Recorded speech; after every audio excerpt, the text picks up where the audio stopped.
આજે સમગ્ર ગુજરાત રાજ્યમાં ગ્રામ પંચાયતની ચૂંટણી યોજવા જઈ રહી છે. ઘણા લાંબા સમય સુધી ગુજરાતમાં વહીવટદારોનું શાસન હતું અને એને કારણે ગ્રામ પંચાયતોમાં અમુક નીતિ વિષયક નિર્ણયો લેવામાં તકલીફ પડતી હતી. પરંતુ આ રાજ્યના જનપ્રિય મુખ્યમંત્રી આદરણીય ભૂપેન્દ્રભાઈ પટેલની સરકારે આ ચૂંટણી યોજવાનું નક્કી કર્યું.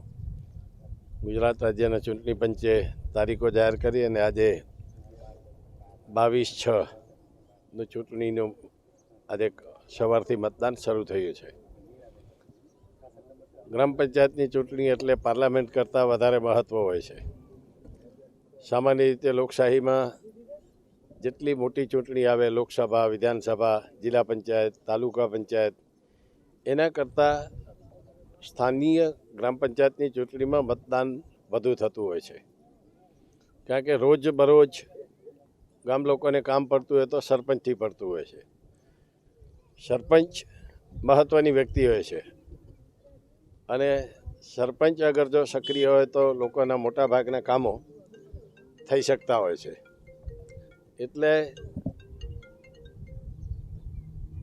એટલા માટે ગ્રામ પંચાયતની મહત્ત્વની ચૂંટણી અને લોકોને ખૂબ મોટો રસ હોય છે. તમે અહીંયા પર જુઓ છો કે આટલી લાઈન તમે વિધાનસભા કે લોકસભામાં જોઈ નહીં હોય, એટલી લાઈનો થઈ રહી છે. વિશેષ તો વધુમાં વધુ મતદાન કરે એવી 2 દિવસ પહેલાં પણ મેં અપીલ કરી હતી સમગ્ર ગુજરાતના લોકોને, જિલ્લાના લોકોને અને રાજ્ય ગામડાના લોકોને. મતદાન પણ ખૂબ સારું થશે. રતનાલ ગામ એક ઐતિહાસિક ગામ છે.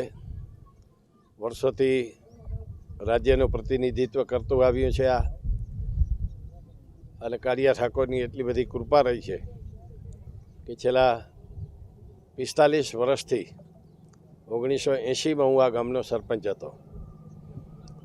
20 વર્ષ હું આ ગામનો સરપંચ રહ્યો અને 95થી 22 સુધી હું ધારાસભ્ય રહ્યો. એમાં મારી તો ગમે ત્યારે પાર્ટી ટ્રાન્સફર કરે. એક શહેરને પણ ભૂલાવે એવી સુવિધાઓ ધરાવનારો તાલુકા કક્ષાની સુવિધાઓ રતનાલ ગામમાં આજે પણ આપ જોઈ શકો છો. જેમ કે તાલુકા મથક ઉપર પીએચસી 12 ધોરણ સુધીની હાઈસ્કૂલ પણ છે. સાહેબ, તાલુકાની અંદર એક જ આઈટીઆઈ હોય છે. સમગ્ર ગુજરાતમાં તમે ગમે ત્યાં જઈ આવો, એક તાલુકામાં 2 આઈટીઆઈ કોઈ દિવસ નહીં હોય.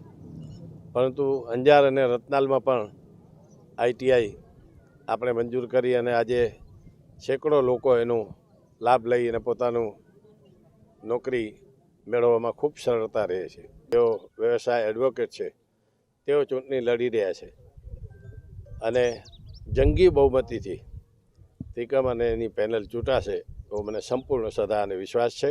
ખૂબ ખૂબ શુભેચ્છાઓ. ભારત માતા કી જય. વંદે માતરમ.